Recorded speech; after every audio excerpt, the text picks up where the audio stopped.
Good evening, everyone, and thank you for inviting me to participate. My name is Lauren, and I'm sorry I couldn't be with you live this evening, but I nonetheless hope to contribute. So, I would say that COVID 19 has very little to do with equality. In fact, it's a disease that shows how deep inequality was before the pandemic, and it's also a disease that has further deepened that inequality. So, for example, even before the pandemic, there was great gender inequality that we faced in our societies globally, in terms of women's access to paid work, in terms of the wages they earn compared to men, and also compared to the burden of housework that falls to women. And we've seen during COVID 19, these gendered inequalities have increased tremendously.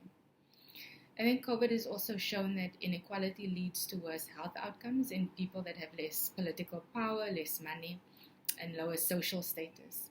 So this relates to every stage of the disease. One practical example, in Africa where I'm based, many people earn a living through informal trading on the street. These people tend to be majority women, and their incomes were disrupted as a result of lockdown restrictions related to managing COVID 19 transmission. Even in the formal sector, workers that had precarious contracts, and this is true also in the global north, were unable to follow prevention rules like staying at home, and that's because they simply couldn't afford to lose the already low wages they earned when they did show up for work. In terms of vaccines, I think wealth and power inequalities meant that people in the global north had much more access to vaccines than people in the global south. For example, in the north, governments were able to afford to finance vaccine development, and governments could also pre-purchase. They could have advanced purchase commitments on vaccines once these were proved efficacious. What that effectively meant is that the available vaccines, when they entered the market, were absorbed by the global north, and people in the global south could not access vaccines. Even people that worked in frontline occupations like health workers or high-risk groups like elderly people. And I think even more fundamentally, in the global north, states, including the German government, have fought to protect intellectual property rights pertaining to COVID 19 technologies. And this has meant that other firms couldn't produce the vaccines without the permission of the IP owners. This created artificial shortages, and we're still suffering from the consequences of that today. For example, on the African continent, only 17.7% of adults are fully vaccinated. And this is in contrast to societies in the global north, where even low-risk groups like children have access to COVID vaccines, and where some people are even receiving second booster shots. So I think at many, many levels, COVID has deepened inequality, and it has shown how inequalities lead to worse health outcomes within societies, but also between them.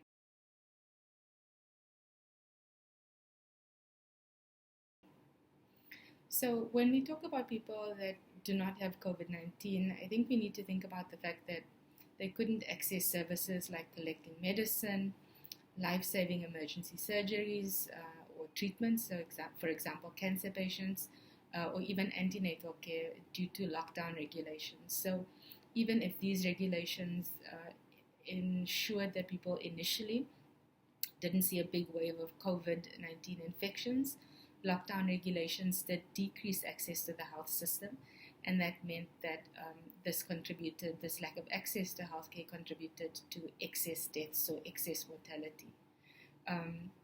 I think when we think of the broader social determinants of health, like immigration status, people having lower social caste positions, or racial minorities, we have to remember that these groups also have generally worse outcomes because of biases against them when they enter the health system.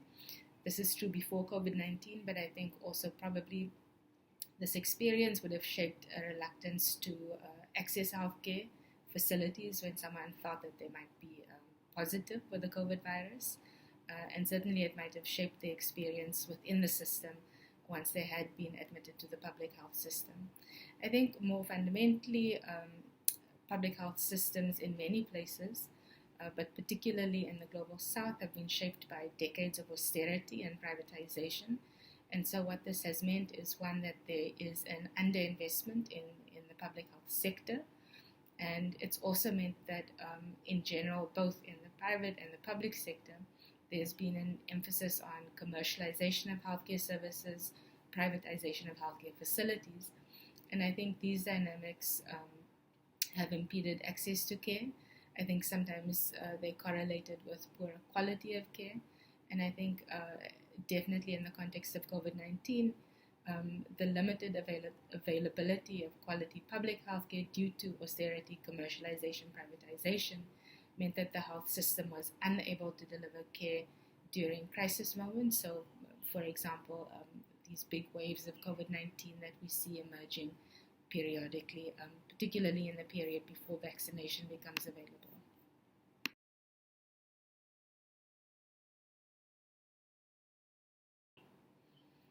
To start with, I think it's important to say that medicines, tests, and vaccines should be allocated on the basis of need. This means that high-risk groups and frontline workers should have been prioritized. As the Doha Declaration states, governments have the right to prioritize the health of their people, especially during public health emergencies. And these principles were not upheld during the past 2.5 years. G7 countries were complicit in this.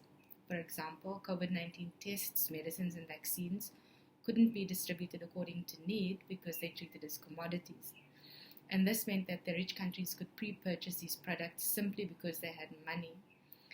This mass pre-purchasing in the global north left very little stock for other countries of diagnostics and also vaccines once they became available.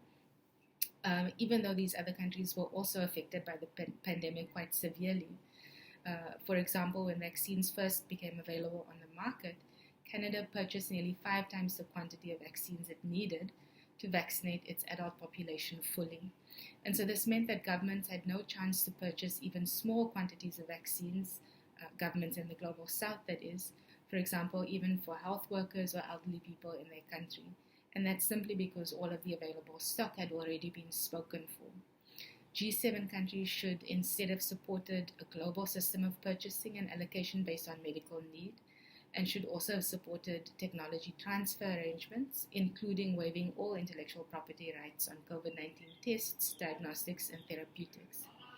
That would have enabled developing countries to eventually build their own manufacturing capacity, but in the short and medium term, it would also have facilitated a more equitable distribution of these technologies. Instead, what the global north did was to hoard vaccines, and this led to vaccine apartheid. I would say that the TRIPS waiver tabled at the WTO by India and South Africa in October 2020 was an essential proposal to promote vaccine equity, and unfortunately this waiver was largely blocked by G7 states, and it's resulted in a continued state of vaccine equity that we still see today.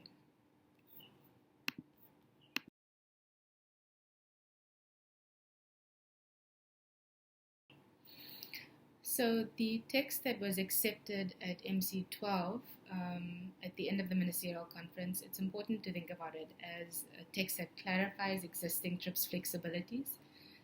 I would argue that it's not a full and comprehensive waiver of IP relating to COVID-19 technologies as originally proposed by India and South Africa in October 2020. What are some of its limitations? Well, it applies to vaccines only, and the original request was that the waiver should also cover therapeutics and diagnostics. And I would say, given that it only applies to vaccines, this agreement further deepens existing inequalities, because in the global north, we know that countries have moved to a test and treat regimen. Therapeutics and diagnostics are also easier to manufacture than vaccines.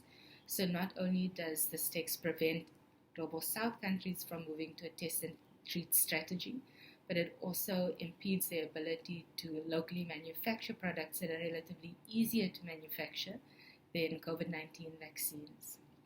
And all of this is due to existing intellectual property rights monopolies largely being preserved by the current text.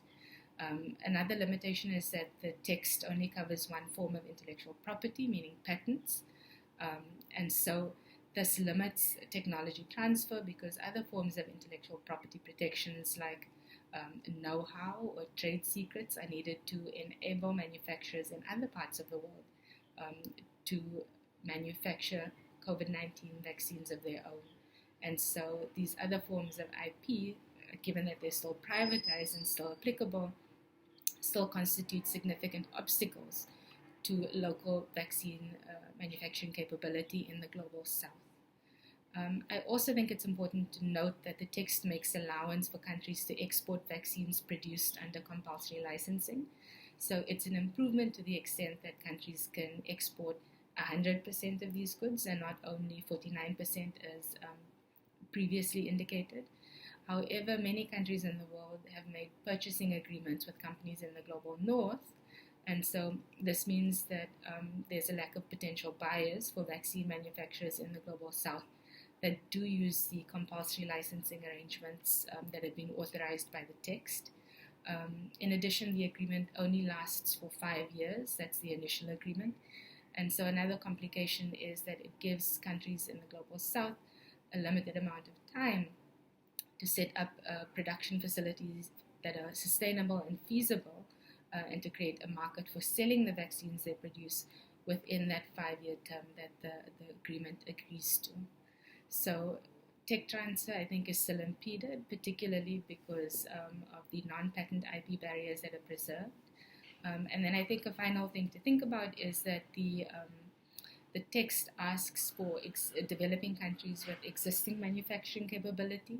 So China, for example, has the capability to manufacture vaccines, that these countries don't make use of the flexibilities allowed, the limited flexibilities allowed under the new text. And so essentially what you have is an agreement that's aimed at developing countries that don't have existing manufacturing capacity. And that seems to not go very far then, I think, in terms of increasing supply of COVID-19 vaccines in the very short term.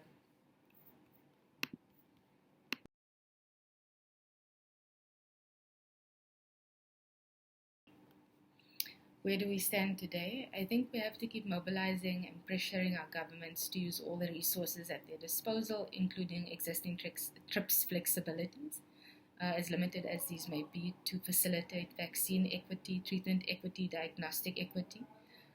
At the same time, I think we have to keep pushing for binding legal agreements that suspend intellectual property rights in health emergencies. I think the 2.5-year process since the original TRIPS waiver was tabled in October 2020 shows that WTO is not capable of making a public health decision that is just, equitable, and timely. And I think, particularly in the global north, citizens need to push their governments to not retaliate against countries that use TRIPS flexibilities to increase access to vaccines, diagnostics, and therapeutics, including by increasing access through promoting local manufacturing and tech transfer.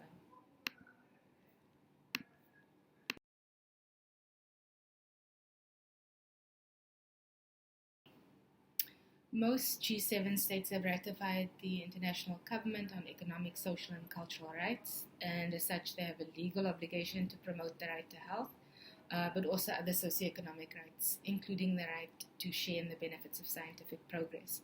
So, at a minimum, G7 countries have a responsibility not to block measures that can advance health equity.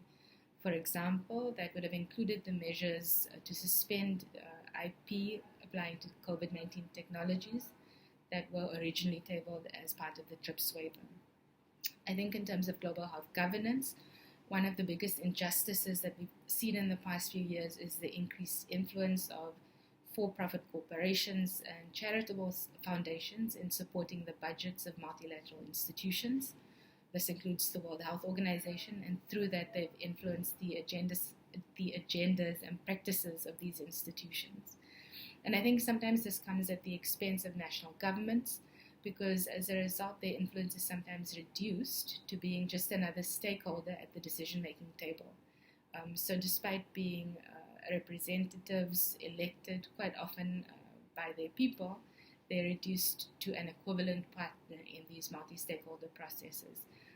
And they're an equivalent partner to other parties that have no accountability to citizens, for example. So I think this is a problem of procedure, it's a problem of democratic accountability, and these public health partnerships sometimes end up marginalizing the national governments that represent us in decisions about global health governance. So I think G7 countries have a role to play in ensuring that this misallocation of power is not perpetuated. At the same time, these arrangements sometimes do benefit G7 countries and the transnational corporations within their borders, and so it's not clear that they will take a stand against this undemocratic trend of multi-stakeholderism.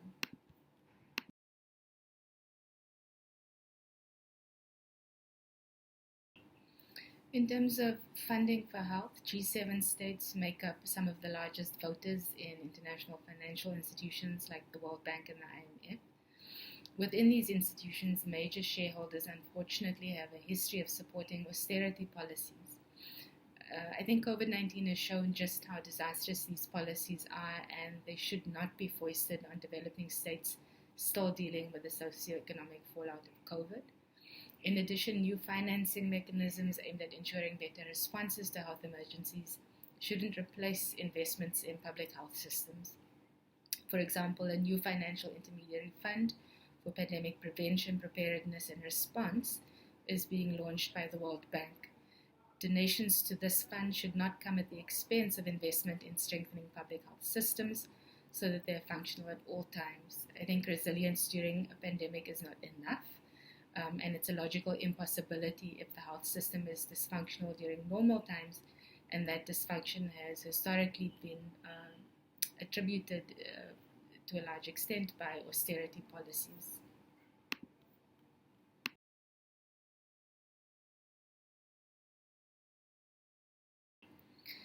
I think the vision of a globally just health policy that I that resonates with me is described well in the People's Health Charter, and that's the basis of the work that People's Health Movement does. And obviously, I'm here as a member of People's Health Movement. So the Charter says that, quote, health is a social, economic, and political issue, and above all, health is a fundamental human right. So that means that inequality, poverty, exploitation, violence, and injustice are at the root of ill health and the deaths of poor and marginalized people. So health for all means that powerful interests have to be challenged, that globalization has to be opposed, and that political and economic priorities have to be drastically changed, end quote. I think forms of resistance are everywhere, and they take multiple forms at many different levels, and they're not only within the health sector. This includes popular movements of peoples against extractivism, for food sovereignty, and for gender and racial justice. I think it also includes more institutionalized or formal forms of resistance, and the recent electoral victory of the progressive Colombian government this week is one example of that. And I think it also includes movements that move between these two poles. So, for example, the TRIPS waiver campaign of the past 2 years. That campaign didn't achieve its ultimate aim, which is a full waiver on COVID-19 technologies. But I think it did demonstrate just how dysfunctional the TRIPS regime is in terms of facilitating technology transfer and protecting public health. And so I think it's shown how misguided it is to allow a neoliberal institution like the World Trade Organization to decide on how global public health should be promoted but also protected during times of health emergencies.